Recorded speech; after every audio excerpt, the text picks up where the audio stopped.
প্রিয় বন্ধুরা, আসসালামু আলাইকুম।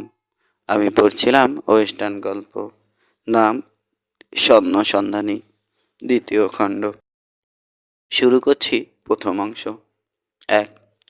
ঘুম ভাঙলে নিজেকে এখনো বন্দি মনে হলো হ্যাসটির, কিন্তু দু মুহূর্ত পরে বুঝতে পারল নিজের ঘরেই রয়েছে সে, এবং ঘরের লোক গিজগিজ করছে। এদের মধ্যে রয়েছে দানবাকৃতি জয়ী টেম্পেস্টো। হ্যাসটির কাঁধ ধরে সবেগে ঝাঁকাচ্ছে সে, উঠতে নির্দেশ দিচ্ছে। পেছনেও দেখতে পেল মুরকে, দুহাত মুচড়ে ধরে রাখা সন্ডা মার্কা দুজন লোকের সঙ্গে ঝুঁচ্ছে রীতিমতো। নফলার ওখানে নেই। কঠিন ভুরু কুঞ্চিত মুখগুলো দেখে ঘুমের নেশাটুকু ছুটে গেল হ্যাসটির। কি হচ্ছে এসব? জিজ্ঞেস করলো সে। কিছু না, একটু মজা আর কি। কঠোর কণ্ঠে জবাব এলে হেসে উঠল অনেকে। নিজে থেকে হাঁটবে নাকি হাঁটাতে হবে? কি চাই আমার কাছে? শান্তস্বরে শুধালো পাঞ্চার। তোমাকে ওরা ঝোলাতে চাইছে ইঞ্চ, প্রায় চেঁচিয়ে উঠল মোর। তোমাকে খুনের দায়ে ফাঁসাচ্ছে। তুমি যখন ছিলে না তখন নাকি খুন করেছো। আমি এতদিন পাহাড়ে আটকা ছিলাম, বলল ইঞ্চ। আমি আত্মপক্ষ সমর্থনের সুযোগ চাইছি। দরকার কি? টেম্পেস্ট বলে উঠল। যে পোশাক পরে খুন করেছো সেগুলো এখনো পরে আছো, আর তোমার ঘোড়াটাও করালে বাঁধা। ইঞ্চ যতদিন ছিল না ততদিন ধরে ওটা ওখানেই আছে, প্রতিবাদ করলো মুর। চুপ থাকো, ক্রুদ্ধস্বরে ধমক দিল একজন। তুমিও যে এর সঙ্গে নেই কে বলতে পারে? তোমাদের দুটোকেই ঝুলিয়ে দেওয়া উচিত। উঠে দাঁড়ালো হ্যাসটি। তুমি এতে জড়িও না মুর, বলে টেম্পেস্টকে বলল। আগে একজন নিরপরাধ লোককে ফাঁসি দিতে যাচ্ছিলে, এবং এখন সেই একই ভুল করছো। আমাকে একটু সময় দিলে আমার কথার সত্যতা প্রমাণ করতে পারবো। বন্ধুদের জোটাবে তোমার হয়ে মিথ্যে সাফাই গাইতে। এই তো। যে কণ্ঠটি বলে উঠল সেটিকে কেমন পরিচিত মনে হলো হ্যাস্টির। বক্তার দিকে চাইল। কম বয়সী এক ছোকরা, চোয়ালের কাজটা কালো, এক চোখের নিচে কাটা দাগটা হিংস্র করে তুলেছে মুখটাকে। বিদ্রুপটা খুব মনে ধরেছে উপস্থিত সকলের। হৈ হৈ করে সায় জানালো ওরা। খামোখা সময় নষ্ট না করে কাজটা সেরে ফেলো, বাতলে দিল একজন। হ্যাঁ, খুব খিদে পেয়েছে, জ্বলল আরেকজন। হাসির রোল উঠল। বন্দিকে টেনে হিঁচড়ে নিয়ে যাওয়া হচ্ছে খোলা জায়গায়। উন্মত্ত জনতা যে কি ভয়ঙ্কর হয়ে উঠতে পারে জানে হাসি, এবং অলৌকিক কোনো ঘটনা ছাড়া এ যাত্রা রক্ষা পাওয়ার সম্ভাবনা ক্ষীণ পরিষ্কার বুঝতে পারছে। ওকে দেখতে পেয়ে ভেতরে যারা ঢুকতে পারেনি তাদের মধ্যে শোরগোল পড়ে গেল। লোকজন ঠেলাঠেলি শুরু করলো ভালো জায়গা বেছে নিয়ে তামাশাটা আচ্ছা মতো উপভোগ করতে, যদিও ওদের বেশিরভাগই হ্যাস্টির পরিচিত। রাস্তা দিয়ে ওকে হাঁটিয়ে নিয়ে যাওয়া হচ্ছে। এ সময় জনৈক টিএমস্টারের ওয়াগন পথরোধ করলো। জানোয়ারগুলোকে সরাও দোস্ত, বলল জয়ী টেম্পেস্ট। তোমার ওয়াগনটা কিছু সময়ের জন্য ধার নেব আমরা। কি করবে এটা দিয়ে? শুধালো লোকটি। ওই ব্যাটার ঘাটটা ছিঁড়ে দেব, বলল মাইনার। ফাঁসি কাঠ বানানোর মতো সময় নেই। তৎক্ষণাৎ ষাঁড়গুলোকে জোয়ালমুক্ত করতে ব্যস্ত হয়ে পড়ল উৎসাহী দুটি হাত। এবার পাঞ্চারের দিকে ফিরল জয়ী। তোমার কিছু বলার আছে? প্রত্যাবর্তনের প্রত্যাবর্তনের পরদিন সকালে ভাইয়ের সঙ্গে পার্লারে বসে রয়েছে ক্যাথি। আগের দিন খালি পেটেই সোজা বিছানায় চলে গিয়েছিল। ওর অভিজ্ঞতার বিবরণ শুনে বিস্ময়ের অভিব্যক্তি ফুটে উঠল হগম্যানের চেহারায়।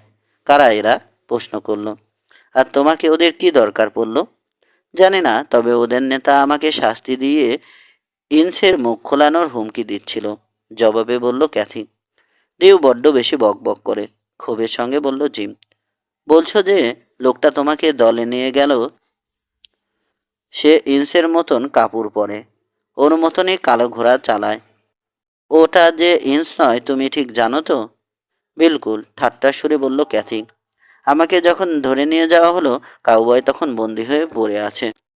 তবে আর সন্দেহের কিছু নেই, স্বীকার করল জিম। এই চাক লোকটা কেমন বলো দেখি? মাঝারি উচ্চতা, শক্তপোক্ত, গলাটা খুব গম্ভীর, হয়তো মুখে রুমাল বেঁধেছিল বলে। পালানোর পর রাতটা ইন্সের সঙ্গে জঙ্গলে ছিলে, এছাড়া আর উপায় কি? ও তোমার সঙ্গে প্রেম করেনি? অবজ্ঞার হাসি হাসল মেয়েটি। আমি চাইলে তবে তো। ও ভদ্রলোকের মতো আচরণ করেছে। দুঃখ পেয়েছ না? রক্ত উঠে এলো ক্যাথির গালে। জিমের চোখে সরাসরি চেয়ে তীব্রস্বরে বলল, হ্যাঁ। বোনকে আঘাত দিয়ে ফেলেছে বুঝে দুঃখ প্রকাশ করলো জিম, কিন্তু অসহিষ্ণু ভঙ্গিতে কাঁধ ঝাঁকালো ক্যাথি। কিছু যায় আসে না, বলল। এদিকে আর কোনো খবর হলো? কাউবয়ের পোশাক পরা এক লোকের হাতে খুন হয়েছে আরও কয়েকজন মাইনার। লোকটার সঙ্গে কালো ঘোড়াও ছিল। বিস্ফারিত হয়ে গেল মেয়েটির চোখ। তাহলে তো এই লোক, এই সেই লোক আমাকে গলা টিপে অজ্ঞান করেছিল যে। ওকে দেখার ঠিক আগে দিয়ে একটা গুলির শব্দ শুনেছিলাম। তার মানে চাক করেছে খুনগুলো। মাইনারা ক্ষেপে বোম হয়ে আছে। দুরাগত বজ্রধ্বনির মতো একটি গমগমে সমবেত চিৎকার হঠাৎ কানে এলো ওদের। কিসের শব্দটা? বিস্মিত ক্যাথি প্রশ্ন করল। দরজা ঠেলে ঢুকে পড়া ডিউ জবাব দিল, এই যে জিম, শহরটা পাগল হয়ে গেছে। এন্সকে ধরে ওরা ঝুলিয়ে দিচ্ছে। বলছে ওই নাকি মাইনারদের খুন করেছে। মরার মতো সাদা হয়ে গেল ক্যাথির মুখ। হায় খোদা, আমাদের এখনই কিছু একটা করতে হবে জিম, চেঁচিয়ে উঠল। ও নির্দোষ এবং কাজের লোক। শেষটুকু জুড়ল ও, ভাইয়ের চোখে বিসদৃশ্য দৃষ্টি দেখে। নিশ্চয়, বলল জিম, তবে তোমার এতে নাক গলানোর দরকার নেই। আমি যাব তোমার সঙ্গে, ঘোষণা করল ক্যাথি। আমার যাওয়া উচিত। এতে একজন সাক্ষী পাবেও। দেরি করো না, এক মুহূর্ত সময় নষ্ট করা যাবে না, তাগাদা দিল ডিউ। জনতার সমাবেশের কাছাকাছি ওরা পৌঁছতেই লম্বা লম্বা পা ফেলে এগিয়ে আসতে দেখা গেল ওয়াইল্ড বিলকে। গানম্যানের স্বভাবগত শান্ত স্বাভাবিক চেহারাটি এ মুহূর্তে কঠোর এবং দীর্ঘ সংকল্পবদ্ধ। সরে যাও বন্ধুরা, স্বাভাবিক স্বরে বলল সে। জনতার বহিরাংশের অধিকাংশ লোক মাইনার নয়, কৌতূহলী হয়ে এখানে এসেছে। অনুরোধটা কার কাছ থেকে এসেছে দেখে তড়িৎ ছড়ে গেল ওরা। জিম এবং তার সঙ্গীরা পায়ে পায়ে অনুসরণ করছে হিকককে। ওরা ওয়াগনের কাছাকাছি পৌঁছাতে এগোনো বড় মুশকিল হয়ে দাঁড়ালো। চারপাশ থেকে অভিবাদন এলো ওদের উদ্দেশ্যে এবং তারপর একটি সরাসরি প্রত্যাখ্যান। একে ছাড়াতে এসে থাকলে বিল সুবিধে করতে পারবে না, বলল একজন মোটা ভুরু মাইনার। পথ আটকে দাঁড়ানো লোকগুলোর অন্যতম। আর সেজন্য না এলে 2-3 মিনিট অপেক্ষা করো। ওকে লটকানো দেখলে মনটা ভরে যাবে। আমি এক কথা দুবার বলি না, বলল হিকক। কোনো শত্রুর ভাব নেই ওর নড়াচড়ায়। হাতির দাঁতের বাটওয়ালা পিস্তল দুটো হোলস্টারেই রইল। কণ্ঠস্বর না চললেও হুমকিটা স্পষ্ট হতে। লোকে বুঝলো ও ফাঁকা গুলি ছাড়ছে না, গুলি করে শুইয়ে দেবে প্রয়োজনে। অবশিষ্ট জনতা ওকে ছিঁড়ে কুটি কুটি করে দিতে পারবে, কিন্তু মৃতদের দেহে তো আর প্রাণ ফিরে আসবে না তাতে। গোমরা মুখে একপাশে চেপে দাঁড়ালো জনতা। দলে এগোতে দিল গানম্যানকে। খাড়া করা খুঁটির নিচে দাঁড়ানো হ্যাসটি ফাঁস ইতিমধ্যেই পরানো হয়ে গেছে। এখন কেবলমাত্র নির্দেশের অপেক্ষা। ওর কঠিন মুখে কোনো অভিব্যক্তি নেই, শুধু চোখ দুটো স্থির চেয়ে রয়েছে নির্দেশ যে দেবে তার দিকে। ফুটে বেরোচ্ছে তীব্র ঘৃণা আর অবজ্ঞা। লোকটি হচ্ছে জয়ী। ও হাত তুলতে শুরু করেছে, এমনই সময় এক লাফে ওয়াগনে উঠে পড়ল হিকক। নবাগতের হিপ থেকে তার দিকে পিস্তল সিধে তাক হয়ে রয়েছে দেখে হাতটা পড়ে গেল মাইনারের। বুনো গর্জন উঠল গানম্যানের হস্তক্ষেপের বিরুদ্ধে। জয়ী কথা বলল, তুমি কবে থেকে ডেডউডের মার্শাল হয়েছ? তুমি যখন থেকে জল্লাদ হয়েছ, ধমকে উঠল বিল। তরি সরাও, ভুল লোককে ধরেছ তোমরা। অস্বস্তি লক্ষ্য করা গেল জয়ীর মধ্যে। প্রমাণ করতে পারবে? পারব। তুমি একটু বেশি দায়িত্ব নিয়ে ফেলছো, অসন্তোষ প্রকাশ করল জয়ী। অন্যদের সঙ্গে আমাকে কথা বলতে হবে, গলা তুলল। একে ছেড়ে দিতে বলো তোমরা। তর্কাতর্কি ঝড় উঠল জনতার মধ্যে। ঝুলিয়ে তারপর ছেড়ে দাও, চালাক একজন বললে। তার প্রস্তাবটা মনে ধরল অন্যদের। তারাও পুনরাবৃত্তি করল কথাটার। কেউ কেউ নিজের চরকায় তেল দিতে পরামর্শ দিল হিকককে। অনেকে চেঁচালো, জয়ী, তুমি যা করছো করো, আমরা তোমার সঙ্গে আছি। ওয়াগনে দাঁড়িয়ে আলোচনার কেন্দ্রবিন্দু শীতল ঘৃণায় জনতার রোষ পর্যবেক্ষণ করছে। জয়ীর প্রতি উচ্চারিত উৎসাহ বার্তাটি শুনে মৃদু হাসি ফুটল ওর মুখে। জয়ীর সমস্যা বুঝতে পারছে সে। ভিড়ের মধ্যে থাকলে গলা ফাটিয়ে চেঁচাতে পারত সেও। কিন্তু প্রথম গুলিটা খাওয়ার কথা ভিন্ন। খুব বাহাদুর তোমরা না, বলল হিকক। শয়ে শয়ে লোক জুটে গেছ একজনকে বিনা বিচারে ফাঁসিতে লটকাতে। ভুল বললে, ও যা বলার বলেছে, শুদ্ধ করে দিল জয়ী। দাবি করছে এক দল গুন্ডা ওকে ধরে নিয়ে গিয়ে পাহাড়ে আটকে রেখেছিল। সত্যির মতোই তো শোনায়, তাই না? কণ্ঠে বিদ্রুপ ঝরালো ও। হিককের পাশে এসে দাঁড়ালো ক্যাথি। বিশ্বাস হতে না চাইলেও এটাই সত্যি, পরিষ্কার। চড়া সুরে বলল, আপনারা অনেকেই জানেন, আমাকেও কদিন খুঁজে পাওয়া যাচ্ছিল না। এরপর সবিস্তারে পুরোটা ঘটনা খোলসা করে জানালো সে। ওই তাঁবুটা কত দূরে, কোথায়? অবিশ্বাসের সুরে প্রশ্ন করল জয়ী। কোনো ধারণা নেই আমার, জবাবে বলল ক্যাথি। একদিন লেগেছে আমাদের ডেডুডে ফিরতে। রাতে রওনা হয়েছিলাম বলে রাস্তা চিনতে পারিনি। ইন্সের সঙ্গে পুরোটা সময় ছিলে তুমি? ব্যঙ্গ করে শুধালো একটি কণ্ঠস্বর। বললামই তো, জানালো ক্যাথি, চেহারা সাদাটে এবং নিষ্প্রাণ। মিস্টার ইন্স বলেছে ওরা তার হ্যাট, চ্যাপস আর পিস্তল কেড়ে নিয়েছিল। তখন বুঝতে পারিনি কেন, কিন্তু এখন সেটা পানির মতো পরিষ্কার। মাথা চুলকে নিল জয়ী।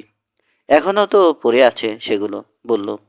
ক্যাথিকে বুঝিয়ে বলতে হলো হ্যাশটি কিভাবে পুনরুদ্ধার করেছে তার সম্পত্তি। যন্ত্রটার মাঝ থেকে ব্যঙ্গাক্ত কণ্ঠটি কথা বলে উঠল আবার।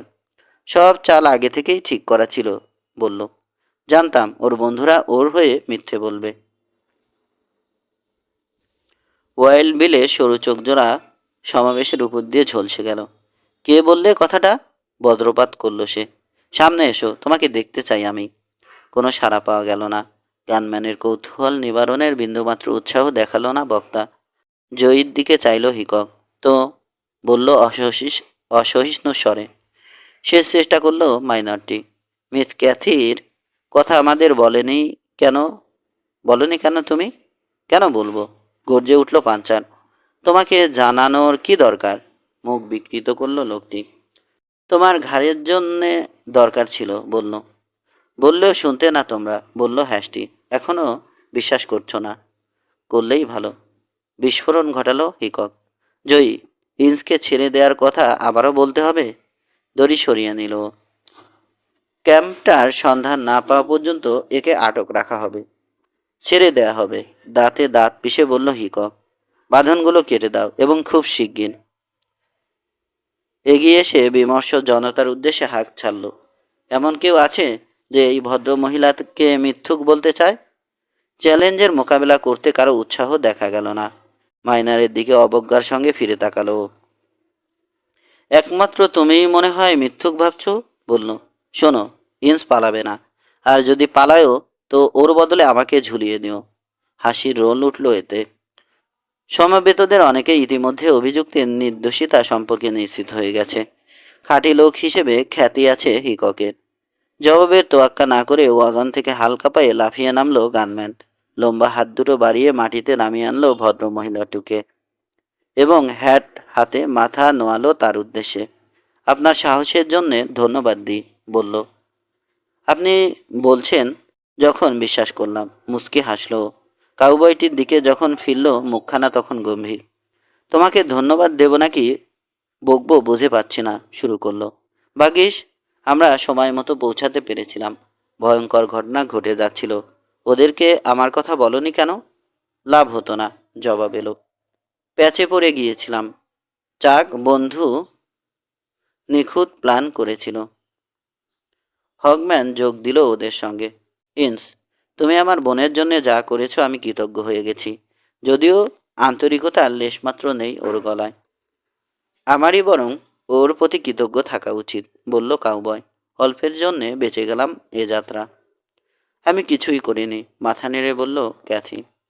মোড়কে দেখা গেল এ সময় বার্নস আর তার পার্টনাররাও এসেছে, সবার হাতে রাইফেল। বন্ধুকে দেখে আনন্দে চিৎকার করে উঠল তরুণ। কিছু করতে পারবো না বুঝে এদেরকে জোটাতে সটকে পড়েছিলাম, ব্যাখ্যা করল ও। আশা ছিল সময় মতো এসে বাধা দেওয়ার চেষ্টা করব। ধন্যবাদ, গম্ভীর সুরে বলল হ্যাশটি।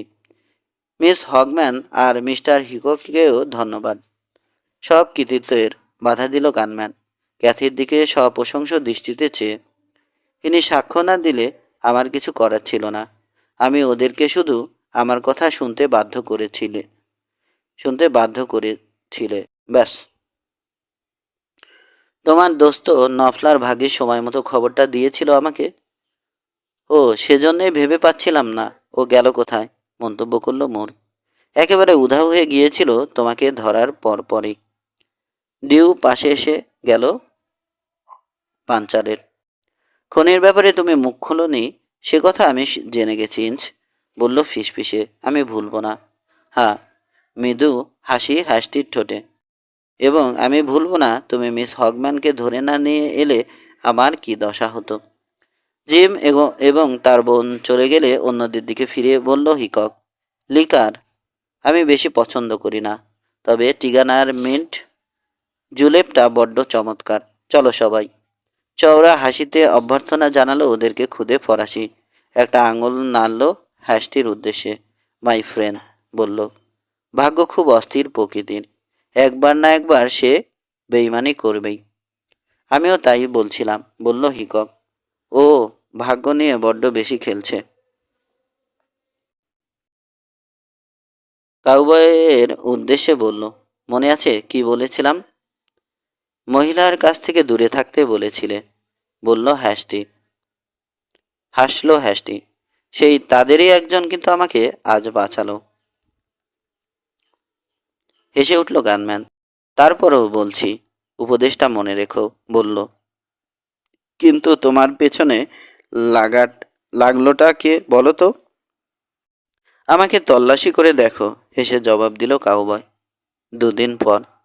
হ্যাস্টির মনের ধোঁয়াশা এখনো কাটেনি। জিম হগম্যান বিরোধী পক্ষের লোক জানে ও কিডন্যাপিংয়ের পরিকল্পনা করে ডিউয়ের নাকের ডগা দিয়ে খনি চুরির চেষ্টা করতে পারে, কিন্তু ওর লোকেরা কখনোই ক্যাথির গায়ে হাত দেবে না। তবে কারা করলো কাজটা? জনতার ভিড়ে স্বল্প পরিচিত কণ্ঠটি মনে পড়ে গেল। চাক নয়তো? পাহাড়ে ঘাঁটি ত্যাগ করতে বাধ্য হয়ে দলবল নিয়ে ডেডুডে এসে জুটল নাকি ও? সম্ভব, কারণ জয়ী আর তার লোকেরা এখানে ওখানে গিয়ে কাউকে পায়নি। ফিরতি পথে হ্যাস্টির নির্দেশিত স্থানে একটা মানুষের আর দুটো ঘোড়ার কঙ্কালের দেখা পেয়েছে ওরা। পরে মাইনারটি আজ নিজে এসে ক্ষমা চেয়ে গেছে। আমরা মস্ত ভুল করতে যাচ্ছিলাম বলেছে। তখন মনে হয়েছিল খুনি তুমি ছাড়া আর কেউ নয়। তুমি মন থেকে আমাদের মাফ করে দিও। আমি ওসব নিয়ে আর ভাবছি না, বলেছে হ্যাস্টি। তবে পরের লোকটাকে অন্তত কথা বলার একটা সুযোগ দিও। 2। রাস্তা থেকে দূরে একটা ভাঙাচোরা শ্যান্টিতে মদ এবং ধূমপান করছে 5জন লোক। মোমবাতির কাপা কাপা আলোয় অস্পষ্টভাবে উন্মোচিত হচ্ছে ওদের ঢেকে রাখা মুখগুলো। এইমাত্র এক থলে গোল্ড ডাস্ট ওজনের পর ভাগাভাগি হয়ে গেছে। এই শেষ, তিক্ত সুরে বলল ডেনিস। চাক, আমার পুরো প্ল্যানটাই ভেস্তে দিয়েছ তুমি। কালো চুলে যে লোকটি হ্যাস্টির দৃষ্টি কেড়েছিল উপস্থিত জনতার মধ্য থেকে, সে মুখ তুলে চাইল। আর কি করতে পারতাম আমি? ক্রুব্ধ স্বরে শুধালো। খেলাটা আমাদের হাতে ছিল, জবাব এলো। হগম্যানের বোনটাকে জড়ানো তোমার উচিত হয়নি। ও যখন ধরে ফেললো আমি হ্যাস্টি না, তখন আর কিছু করার উপায় ছিল না। তর্ক জুড়ল চাক। ওকে ধরে এনে ভুল তো করেছই, ছেড়ে দিয়ে আরও বড় ভুল করেছ। ওর সঙ্গে ছুরি আছে কে জানে? জানা উচিত ছিল। কিছুদিন আগের ঘটনাটা মনে নেই কেন? খুব চালাক তুমি, তাই না? ব্যঙ্গ ঝরালো চাকের কণ্ঠ। অন্যকে বিপদের মুখে পাঠিয়ে নিজে গা ঢাকা দিয়ে বসে শেয়ার মারছ। একটি নতুন কণ্ঠ শোনা গেল, ইঁদুর মুখ এক তরুণের, যার একটি গালে জখম। ঝগড়া করে লাভ কি? কারো চেঁচামেচি করার অধিকার থাকলে সে হচ্ছে আমি। ক্ষত স্থানের দিকে বুড়ো আঙুলের ঝাঁকি দিয়ে বলল, কিন্তু আমার চিৎকার শুনছেটাকে? ঠিক বলেছ কিং, সমর্থন করল ফন্ডা। বন্ধু আহত হলে দেখা যায় বিপদ ঘনিয়ে আসে, এবারও আসবে। আসবে কি, এসে গেছে, বলল ড্যানিস। পুরানো প্ল্যান বাতিল, নতুন রাস্তা ধরতে হবে। ট্যাগার্ট এতক্ষণ নিশ্চুপ ছিল, এবার মুখ খুলল। আর ওই খনিটা চাই, মস্ত বড় ওটা, নইলে হগম্যান ওটার পিছে লাগতো না। ও আর জোলা বাট শহরে খুব প্রভাব বিস্তার করেছে, মত দিল ফন্ডা। তোমাকে আর ওর বেশি দিন দরকার পড়বে না। ঘৃণায় থুতু ফেলল টাগার। আমাকে ছাড়া ওর চলে না, অনেক বেশি জানা হয়ে গেছে আমার। আমরা দুজন পার্টনার, তারপর ওকে ঠকাতে চাইছো? চাকের বিদ্রুপ। কেন চাইবো না, সুযোগ পেলে ও একই কাজ করছে। মন খোলা জবাব এলো। চাক, তোমাকে চেনা হয়ে গেল আমাদের, তাচ্ছিল্যের সঙ্গে বলল চাক। দেখো, মুখ সামলে গর্জে উঠল ট্যাগার্ট। থামবে তোমরা, বাধা দিল ডেনিস। কাদা ছোড়াছুড়ি করে লাভ কি? আমরা সবাই ঠকাতে চাইছি হগম্যানকে। কাজটা করব কিভাবে সেটা নিয়ে ভাববে, তা না নিজেরা নিজেরা ঝগড়া চলছে। মেয়েটাকে ধরে আনলে কেমন হয়? ডিউয়ের ভাতিজি, ওকে টাইট দিলে হয়তো। কিং সুপারিশ করলো। ডিউ আর ওই হতছাড়া কাউবয়টাকে যদি আগে সরাতে পারো তবে হয়তো কাজ হতে পারে, বলল ফন্ডা। তা না হলে ওর প্ল্যানটা আন্দাজ করে নিয়ে খনির কাছে আমাদের জন্য অপেক্ষা করতে থাকবে। প্ল্যানটা কারো পছন্দ হলো না। তা না হলে ওরা প্ল্যানটা আন্দাজ করে নিয়ে খনির কাছে আমাদের জন্য অপেক্ষা করতে থাকবে। প্ল্যানটা কারো পছন্দ হলো না। বেপরোয়া স্বভাবের লোকগুলোর কাছেও কাজটা বড় বেশি কঠিন মনে হচ্ছে। মিস্টার হ্যাস্টিকে সরানোর প্ল্যান থাকলে আগেই বলে দিও, আমি বাবা নিজেই সরে যাব, জানালো কিং। আমার ভালো শিক্ষা হয়ে গেছে। আর রিগ্যান বেচারা তো শিক্ষাটাকে কাজে লাগানোরও সুযোগ পেল না। ও নিজেকে অনেক বেশি বড় ভেবে ফেলেছিল, বলল ট্যাগার। হ্যাস্টির কিছু পাওনা আছে আমার কাছে, আমি মিটিয়েও দেব, তবে নিজের হাতে না। ডিউকে মাতাল করে দিয়ে কিছু জেনে নেওয়া যায় না? ফন্ডার প্রশ্ন। শালা সর্বক্ষণ বকর বকর করে, কিন্তু ওই ব্যাপারে একদম খামোশ, জানালো টাগার্ট। আর ওকে দিয়ে হবেও না। খনিটা কোথায় কিছুতেই নাকি মনে রাখতে পারে না, একমাত্র হ্যাস্টেই জানে। এবং আমরা তাকে হাতছাড়া করেছি, হতাশ ছুঁড়ে বলল ড্যানিস।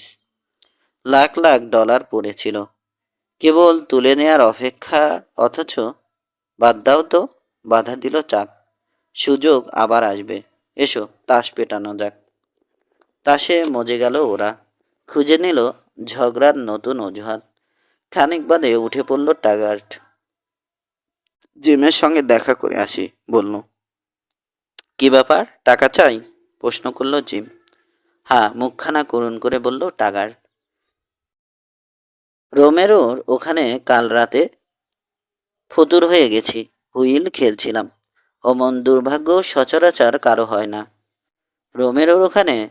হুঁ, মৃদুস্বরে বলল জিম, এবং মিথ্যুকটা মনে মনে গাল দিল নিজেকে। কেন যে নামটা বলতে গেল জিম খোঁজ নিলে, কিন্তু পরের মন্তব্যটা আশ্বস্ত করলো ওকে। তোমাকে $50 রোজগারের ব্যবস্থা করে দিতে পারি, কিন্তু সেজন্য চাক নামে একটা লোককে খুঁজে দিতে হবে। আমার বোনকে যে ধরে নিয়ে গিয়েছিল।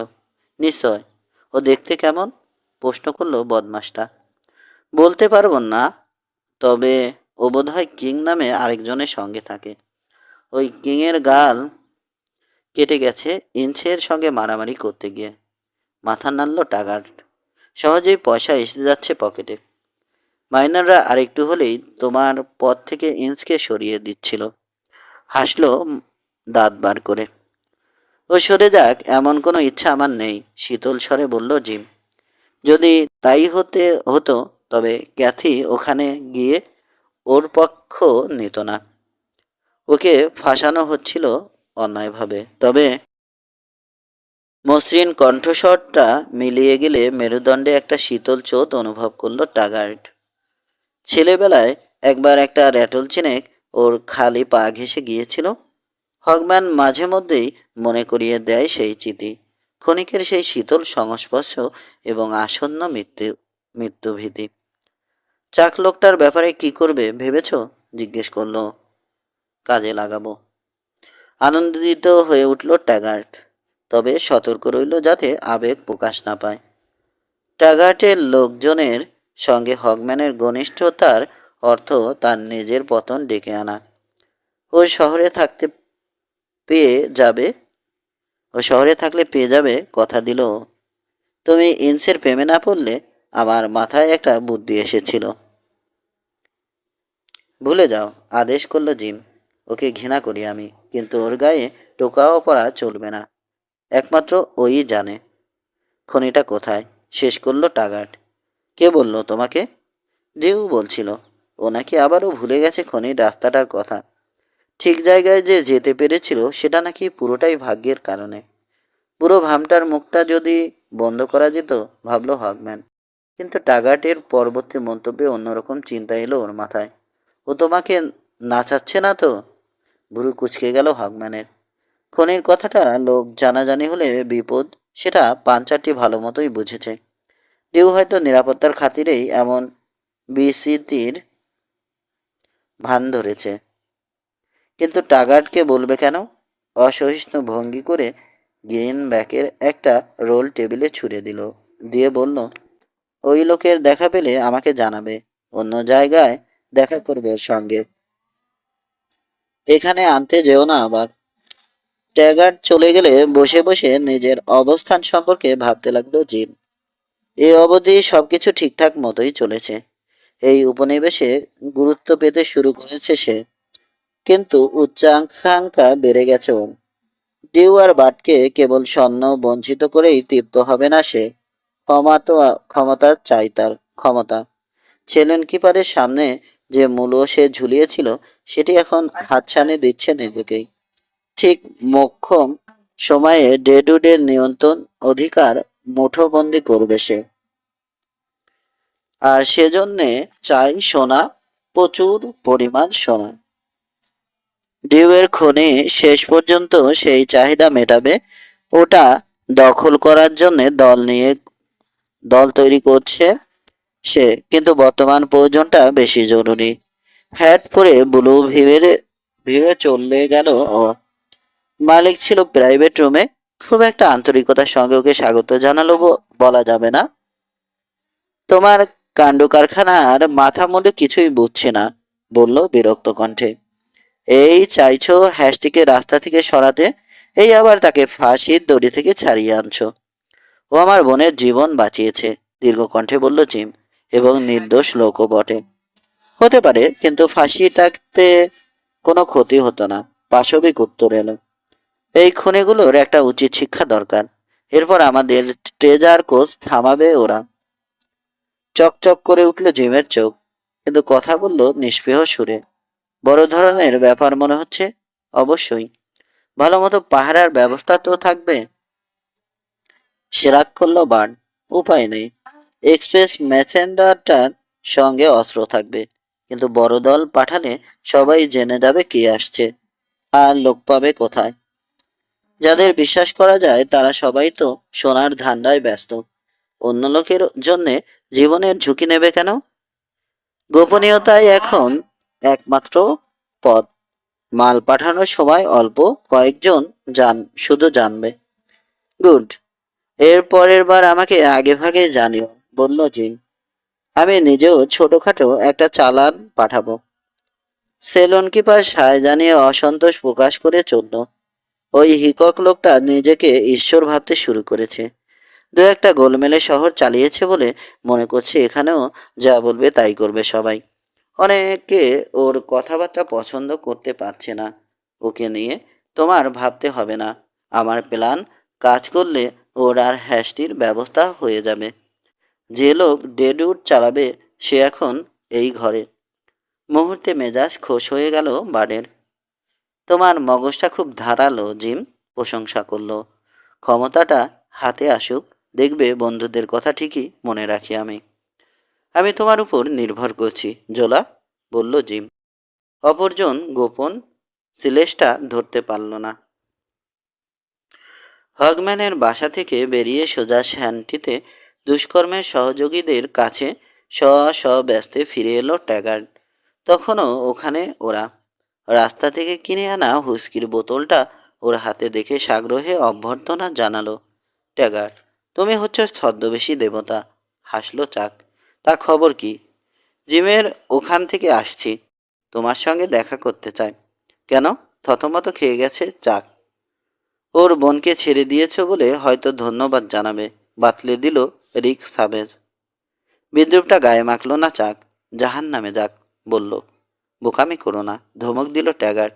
তোমাকে বিপদে ফেলতে পারি আমি? ওর ধারণা ও তোমাকে কাজে লাগাতে পারবে, ফলে তুমিও আমাদের একজন হয়ে যাবে। এর অর্থ বুঝতে পারছো? কিন্তু আমাকে কেন? চাক স্পষ্টতই সন্দিহান। জিম একদল বেপরোয়া লোক চাইছে, বর্ণনা করলো টাগার্ড। কিংকেও হয়তো তুমি দলে টেনে নিতে পারবে। তাতে করে দলে ভারী হয়ে যাব আমরা, বুঝেছ? ভালো হবে চাক, হাসি মুখে বলল ডেনিস। খুব ভালো হবে। জিম ওর সঙ্গে কখন দেখা করতে চায় টাগার্ড? আগে একটা দিন যাক। চাককে খুঁজে বার করতে সময় লাগবে না। তাছাড়া জিম তো ওর সম্পর্কে বেশি কিছু বলতেও পারেনি আমাকে। খুঁজতে হলে মানুষের বৈশিষ্ট্য তো জানা চাই। হাসির হররা উঠল। গ্লাস পূর্ণ করে নিয়ে নিয়ে সুযোগ এলেই যে লোকটিকে ঠকাবে তার উদ্দেশ্যে পান করল সবাই। 3 সন্ধে পর মৌর আর নফলারের দাবা খেলা মনোযোগ দিয়ে দেখছে হ্যাসটি। খেলা প্রায় শেষ পর্যায়ে। তরুণ দাবারুর মুখে হাসি ফুটে উঠেছে আসন্ন বিজয় উপলব্ধি করে। তারপর আচমকা উল্টে গেল ছক। প্রতিপক্ষে রানে খেয়ে নিয়েছিল, কিন্তু আপাত দৃষ্টিতে কয়েকটা সাধারণ চালে বোরের মাধ্যমে অপেক্ষাকৃত শক্তিশালী অবস্থান নিয়ে ফেলল নফলার। এহে, এটাকে ফালতু মনে করে তো খেয়ালই করিনি, অনুতাপ করল মোর। বোর্ডের দিকে সব সময় খেয়াল রাখতে হয়, দাবার বোর্ডেও আবার জীবনের খেলাতেও, বলল বুড়ো। এদের ক্ষমতাও কম না। একটা চাল দিয়ে বলে চলল, মাইনিং কেমন লাগছে তোমার? বিরক্তিকর, অসন্তোষ প্রকাশ করল মন। খালি বেলচা মারো আর ডার্ট ধো, তার চেয়ে ক্যাটল সামলানো ভালো। কোনটা একটু বেপরোয়াপানা করলে বৈচিত্র্যও হয়। হ্যাসটির উদ্দেশ্যে হাসল নফলার। বেচারার খুব বাজে সময় কাটছে, বলল। ওর জন্যে আমাদের একটু আধটু উত্তেজনার খোরাক জোগানো উচিত। কে যেন টোকা দিয়ে দরজা ঠেলে প্রবেশ করলো ভেতরে। জিম হগম্যান কাউবয়দের উদ্দেশ্যে নট করে বসে পড়ল। চাইল স্বর্ণকেতার দিকে। ওদের বলেছ? প্রশ্ন করল। না, তুমিই বলো। বেশ, জবাব দিল জিম। ফিরল কাউবয়দের দিকে। সোনাভর্তি একটা কোচ যাচ্ছে পূবে। কাল সন্ধ্যেই ওটা ছাড়ার কথা, কিন্তু আসলে যাচ্ছে আজ রাতে। যারা চালানটা পাঠাচ্ছে শুধু তারাই জানে ব্যাপারটা। যেমন আমি আর আমার দোস্ত নফলার। ড্রাইভার আর এক্সপ্রেস মেসেঞ্জার ছাড়া ওটায় আর কেউ থাকছে না। কোচ পৌঁছলে যাত্রার সময়টা জানানো হবে ওদেরকে। দুজন অস্ত্রধারী রাইডারকে ঠিক করা হয়েছে গাড়িটাকে ফলো করতে, কিন্তু প্রাপকদের কেউ কেউ চাইছে রাইডারদের সংখ্যা রাইডারের সংখ্যা দ্বিগুণ করা হোক। তাই নফলার তোমাদের নাম বলেছে। আমি আগ বাড়িয়ে বলে ফেলেছি, বলল বুড়ো। কিন্তু থাক, নরম সুরে বলে হাত দুলিয়ে ওকে থামিয়ে দিল হ্যাস্টি। আমি বাটকে বলেছি 2 জন মাত্র লোক চাইছে হ্যাস্টিদের নেওয়া উচিত। লোক চাইলে হ্যাস্টিদের নেওয়া উচিত। মৃদু হাসল জিম, কিন্তু ওর মাথায় ঘিলু কম। রোড এজেন্টদের কাছ থেকে ব্যক্তিগতভাবে আমি তেমন বিপদের ভয় করছি না। বিষয়টা পুরোপুরি গোপন রাখা গেছে। লারামিতে পৌঁছেই ফিরে আসতে পারবে। এখন বলো, কি মনে হলো? পাঞ্চার তাৎক্ষণিক জবাব দিল না। ব্যাপারটা উল্টে পাল্টে ভেবে দেখছে। নফলারের দিকে চাইলে মৃদু নট করল বুড়ো, এবং মুহূর্তে সিদ্ধান্তে এলো। আমরা যাব, বলল। চমৎকার, বলল জিম। তোমার সঙ্গে একটু কথা ছিল ইন্স। ওরা বাইরে এলে জিম বলল, চালানটা ঠিকমতো পৌঁছলে ডেডউডের মাথাদের সঙ্গে একটা সুসম্পর্ক গড়ে উঠবে তোমার। কিন্তু কেউ যদি মুখ খুলে থাকে তবে হয়তো হামলা হতে পারে। সেক্ষেত্রে তোমার কিছু করার নেই। সোনা খোয়া গেলেও তোমার যাতে কোনো ক্ষতি না হয় সেদিকটাই খেয়াল রাখবো আমি। বুঝেছ? মাথা ঝাঁকালো হ্যাস্টি। তোমাকে প্রথমটাই ভুল বুঝেছিলাম ইন্স। তৈলাক্ত কণ্ঠটি বলে যাচ্ছে। তুমি চালাক লোক। $1,00,000 প্রচুর টাকা হলেও জীবনের দাম তার চাইতে অনেক বেশি। বিশেষ করে টাকাটা যদি অন্যের হয়। আমি হলে অবশ্য এর 10 ভাগের 1 ভাগ আর পিতৃদত্ত প্রাণটা নিয়েই খুশি থাকতাম। অর্থপূর্ণ হাসি ওর মুখে। 10টার সময় ব্লু ভিউয়ের পেছনে থেকো। Good luck. ও হাত বাড়িয়ে দিল, কিন্তু কাউবয় এমন ভঙ্গি করলো যেন দেখেইনি। বেল ঠিকঠাক করতে ব্যস্ত সে। আমরা চলে আসব বলল। ঘরে ফিরলে ওর চেহারায় হেয়ালি লক্ষ্য করলো বন্ধুরা। কয়েকটা পরামর্শ দিয়ে দিল। ব্যাখ্যা করলো ও। আমি তোমাদের প্রতি কৃতজ্ঞ, বলল নফলার। আমার সারা জীবনের সম্পদ থাকবে এই চালানটায়। হগম্যান কোত্থেকে ডাস্ট জোগাড় করে ইঞ্চ? আমাকে পরীক্ষা করে দেখতে পারো, জবাব দিল পাঞ্চান। তুমি যেভাবে কেনো সেভাবে ও কেনে। কিংবা হয়তো তাস খেলে যেতে রাস্তা তো অনেকই আছে। তা ঠিক, বলল অপরজন। তারপর চিন্তিত মুখে জুড়ে দিল, ও তোমাকে পছন্দ করে না। এইমাত্র সেজন্যে দুঃখ প্রকাশ করলো। মুচকি হাসলো হাসটি। বাজি ধরে বলতে পারি তোমাকে ফাঁদে ফেলার ফন্দি করেছো, বলল মুর। আমাদের কাজটা ছেড়ে দেওয়া উচিত ইঞ্চ। নিশ্চয়, তুমি যখন ভয় পাচ্ছ। কিন্তু মনে রেখো, আমাদের বন্ধু আমাদের উপর নির্ভর করছে। আমার জন্য তোমার বিপদ মাথায় নিতে হবে না, বলল নফলার আন্তরিকভাবে। তার চেয়ে শোনা যায় যাক। ছাড়ো তো। পরিবেশ হালকা করতে চাইল হ্যাস্টি। একটা চিন্তা মাথায় এলো ওর। আমাদের সঙ্গে যারা যাচ্ছে তাদের দেখেছো? না, তবে হগম্যান একজনের নাম বলেছে। চাকনা কি জানো? ওই দেখো, বিজয়ীর ভঙ্গিতে বলে উঠল মোর। হগম্যান ওর বোনের শত্রুকে দলে টানবে বলে মনে হয় না, গোমরা স্বরে বলল হ্যাস্টি। আর এই শহরে খোঁজ নিয়ে চাক নামে অন্তত 50টাকে পাবে। ঘড়ির দিকে চেয়ে নফলারের উদ্দেশ্যে বলল, আমাদের হাতে এখনো খানিকটা সময় আছে। এসো, একদান হয়ে যাক। দাবার পোকা নফলার খুশি মনে সায় জানিয়ে বসে পড়ল। আর উৎসাহী দর্শকের ভূমিকা নিল মোর। ঘণ্টাখানেক যুদ্ধের পর একটা চাল দিয়ে শান্ত স্বরে বলল কাউবয়, তোমাকে কোণঠাসা করে ফেলেছি বন্ধু। প্রতিপক্ষ মুহূর্তখানেক বোর্ডটা জরিপ করে পরাজয় স্বীকার করে নিল। সময় হলো, বলল হ্যাস্টি। ঘোড়া আনো মোর, রাইফেলগুলো লাগবে। মোর চলে গেলে মৃদুস্বরে আরও বলল, বোধহয় ঠিকই বলেছে। কোনো একটা ঘোট পাকানো হচ্ছে আমাদের বিরুদ্ধে।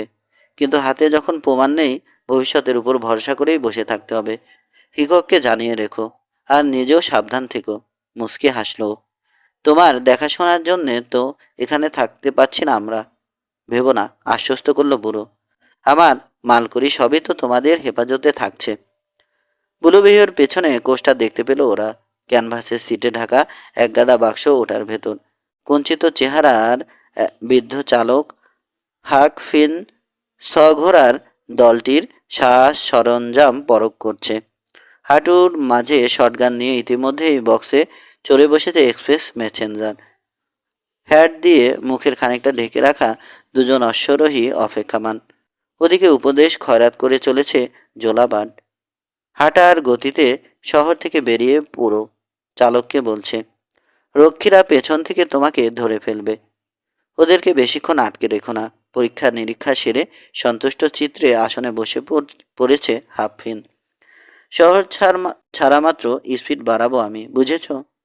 এবড়ো খেবড়ো মাটিতে ক্যাচ কোচ শব্দ করে টাল মাটাল ভঙ্গিতে এগিয়ে চলল কোচ। মিশে গেল অন্ধকারে। হ্যাশটি নিঃশব্দে চলে এলো স্যাডলে বসে থাকা অন্য লোকগুলোর কাছে। কাঠি জ্বালল সিগারেট ধরাতে। খুদে শিখাটায় ধরা পড়ল কাছের রাইডারটির গালের কাটা চিহ্ন।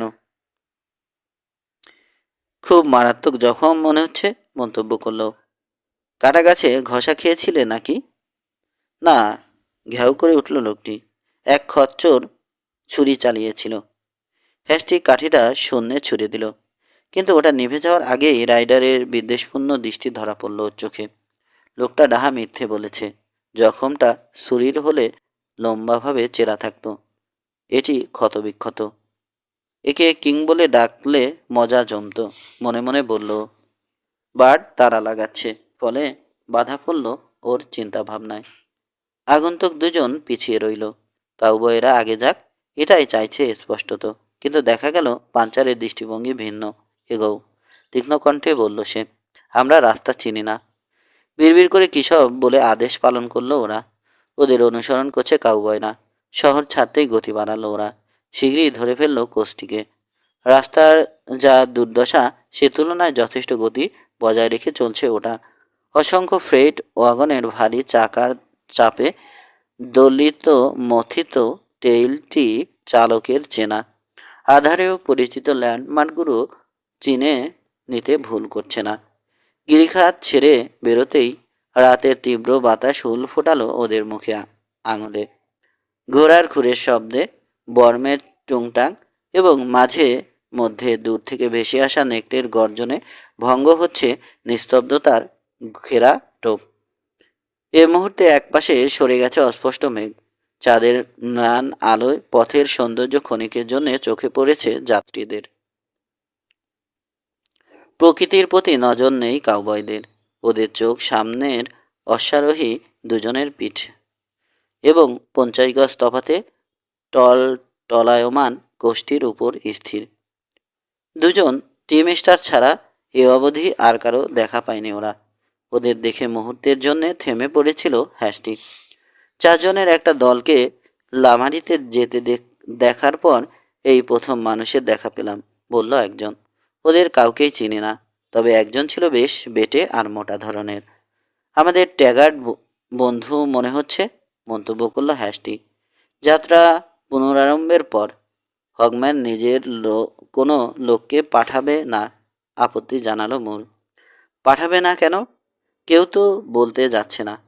তাছাড়া আমাদেরকে ও নিজের মানুষ ভাবছে। কোচের ওদেরকে সাবধান করে দেব। কি বলবো ওদের? কোনো প্রমাণ তো নেই। ওরা বিপদের জন্য তৈরি আছে, এটাই ওদের কাজ। দুপাশ ঘন ঝোপে ঢাকা। লম্বা একটা ঢালে ওঠার মুখে কোচের গতি কমালো চালক। কিস্তি করলো চরম বিরক্তিতে। চাঁদের গুষ্টি মারি, সহজ টার্গেট করে দিয়েছে আমাদেরকে। ভয় পাচ্ছ কেন? মেসেঞ্জার শুধালো। শটগান সরিয়ে হাতের কাছে উরুর উপর আড়াআড়ি করে রাখল। ভয় পাচ্ছি কে বলল? খেকিয়ে উঠল হাক ফিন। টিপটা আমার ভাল লাগছে না। পেছনের লোকগুলো আগে এলে ভালো হতো। তুমি দাঁড়িয়ে থাকো, ওরা এগিয়ে যাক, বাতলে দিল মেসেঞ্জার। অপরজন জবাব দেওয়ার আগেই টেইলের দুপাশের আবছায়া থেকে ছুটে এলো দুটো অগ্নিশিখা। ধরাশায়ী হলো অগ্রবর্তী ঘোড়া দুটো। প্রবল ঝাঁকুনিতে প্রায় উল্টে যাওয়ার দশা কোষ্ঠীর। গলা ফাটিয়ে গালি দিয়ে ব্রেক টানল চালক। লোহা পরানো চাকাগুলো প্রতিবাদ জানালো ভয়ানক আত্মচিৎকারে। এটাই ছিল সচেতন অবস্থায় ওর সর্বশেষ কাজ। তীক্ষ্ণ গোটা দুয়েক শব্দ ফুটবোর্ডে শুইয়ে দিল হাক ফিনের অসার দেহ। ওদিকে এক্সপ্রেস ম্যাসেঞ্জার ঝুঁকে ঝাঁপিয়ে পড়েছে মাটিতে। শটগানটা ছিটকে গেছে একপাশে। মুহূর্ত পরে হ্যাস্টির কোল্ড গর্জে উঠলে কাটা গাল ফুপিয়ে উঠে আছড়ে পড়ল স্যাডল থেকে। ওর সঙ্গী স্পাত দাবালো ঘোড়ার পেটে। ঝোপ দুমড়ে মুচড়ে ঢুকে পড়ল ভেতরে। ওর পেছনে গুলি চালালো হ্যাস্টি। এই লোকগুলো তো আমাদের দলের, চেঁচিয়ে উঠল মোর। কিছুই দেখনি, বুনো কণ্ঠে বলল হ্যাস্টি। ফিন আর মেসেঞ্জারটাকে গুলি করেছে শয়তান দুটো। আমার সামনে থাকলে আমাদেরও করতো। আমরা সামনে থাকলে আমাদেরও করতো। এসো।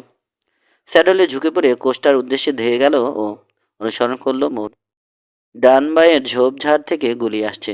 শীষ কেটে চলে যাচ্ছে ওদের কান ঘেঁষে। কোচের কাছে পৌঁছতেই উদয় হলো একজন লম্বা ধরনের লোক। সামনে থেকে দৌড়ে আসছে এদিকে। হ্যাস্টির গুলি খেয়ে টলে উঠল। চরকির মতন পাক খেয়ে আছড়ে পড়ল মাটিতে। এরা চারজন ছিল, গম্ভীর স্বরে বলল কাউবয়। কোচে জোড়া ঘোড়াগুলো ভীতি কাটিয়ে উঠেছে অনেকখানি। দাঁড়িয়ে দাঁড়িয়ে কাঁপতে থাকলেও এ মুহূর্তে অপেক্ষাকৃত শান্ত ওরা। ওদিকে হ্যাস্টির প্ল্যান তৈরি।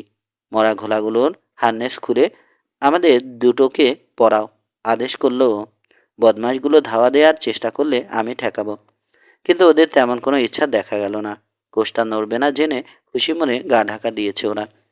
এ সময় সাহায্যের হাত বাড়ালো এক টুকরো মেঘ। ঢাকা পড়ল চাঁদ। কোচের আবছা অন্ধকারের দিকে পিঠ দিয়ে পরিস্থিতি অনুধাবন করার চেষ্টা করছে হাঁসটি। ডাকাতদের পক্ষেও মোড়ের অবস্থান অনুমান করা এ মুহূর্তে দুঃসাধ্য। একবার চেয়েই তরুণটিকে বুঝতে পারল মেসেঞ্জার মারা পড়েছে। মাথার পেছন দিয়ে গুলি ঢুকেছে। হাক ফিনের শ্বাস প্রশ্বাস চলছে তখনও। হ্যাশটির সহায়তায় কোচের ভেতরে আনা হয়েছে ওকে। গার্ডটির মৃতদেহের জন্য জায়গা করে দেয়া হলো। চাঁদ ফের যখন উকি দিল তখন নতুন ঘোড়া দুটো দায়িত্ব বুঝে নিয়েছে। কালো ঘোড়াটা বিদ্রোহী হয়ে উঠতে চাইলেও মনিবের এক ধমকে চুপসে গেছে। চিৎকারের শব্দে ওরা বুঝতে পারল শত্রু অবশেষে ওদের উদ্দেশ্য ধরে ফেলেছে। তপ্ত সীসা ছুটে আসছে গঞ্জন তুলে। পাল্টা গুলি ছুঁড়ে সময় নষ্ট না করে লাফ মেরে চালকের আসনে বসে পড়ে লাইন মুঠোবন্দি করলো হ্যাশটি। চোখের পলকে মুড় চলে এলো ওর পাশে। জানোয়ারগুলোর মাথার উপর সাপের মতন হিসিয়ে উঠল লম্বা চাবুক। ঝাঁকিয়ে চলতে শুরু করলো ওরা। সামনের চাকা দুটো ঘোড়াদের মৃতদেহের উপর উঠে পড়লে উল্টে পড়ছিল প্রায় কোচ। রোড এজেন্টদের তরফ থেকে ক্রুব্ধ গর্জন ভেসে এলো। শিকার পালাচ্ছে দেখে আড়াল থেকে বেরিয়ে এলো ওরা। লক্ষ্যভ্রষ্ট হলো কয়েকটা গুলি। তীব্র কষাঘাতে প্রতি উত্তর দিল হ্যাশটি। ওরা দলে 4 জন, একটা আবার খোঁড়াচ্ছিল। বিবরণ পেশ করলো মোর। ওরা ফলো করবে মনে করো? নিশ্চয়, ওদের ঘোড়া আছে না? জবাব এলো। তোমার রাইফেলটা আছে তো? আছে, বলল মোর। মেসেঞ্জারের শটগানটাও তুলে নিয়েছি। খুব কাজের জিনিস মনে হচ্ছে। গোলাগুলির দায়িত্বটা তোমাকে নিতে হবে, বলল হ্যাশটি। আমি গাড়ি চালাতে ব্যস্ত থাকব। গোলাগুলি আর লম্পমান কোচের শব্দ ছাপিয়ে শোনা যাচ্ছে খুরের আওয়াজ। পেছনে তাকায়নি হ্যাশটি। অস্পষ্ট টেইলটিতে আঠার মতন সাটা ওর চোখ। ওরা আসছে। সিটে হাঁটু গেড়ে বসো, কিন্তু দেখো পড়ে যেও না যেন। কোচের সামনের 2 চাকা শূন্যে লাফিয়ে উঠে নেমে এলো ফের।